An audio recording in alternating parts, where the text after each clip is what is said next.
Crash survivors build a plane.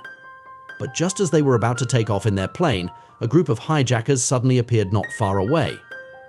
They're on the verge of a 10,000-meter cliff. If they can't take off successfully, everyone will fall off the cliff instantly. But what happened? It turns out that not long ago a transport plane suddenly came to the oil exploration base. Annie spotted the plane and realized something was wrong, so she went to the head of the company. She found out that the company had decided to close the site and evacuate all the staff immediately. The leaders were determined to shut down the wells. Annie found the pilot of the plane named Parker.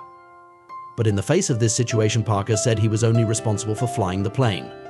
He didn't care if the wells were shut down or not, and had no choice but to accept the situation as it was. Soon enough, the crew shut down the oil well and loaded up the plane for the return trip. Just as the plane was about to close its doors, a strange man approached the plane. The man said he traveled here on foot and wanted a ride back to the city. The captain didn't refuse him.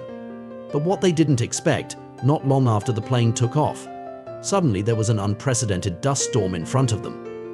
The co-pilot, Peter, thought it would be a good idea to turn the plane back and wait for the storm to pass before taking off again. But Parker said that would take all day. So he decided to take the bull by the horns. A passenger came into the cockpit and said that the plane was seriously overloaded, and for safety reasons we should return the plane immediately. But Parker was not convinced. He insisted on flying through the sandstorm. But as they reached the center of the storm, the plane suddenly lost control.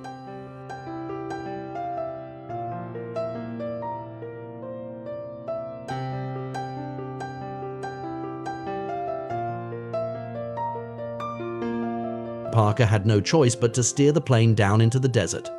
But unfortunately, he crashed through a hatch on the way down. After an unknown period of time, the plane finally made it down. The survivors said a brief prayer for the victims. The plane was unable to take off. In order to escape from the desert, they made a bold decision.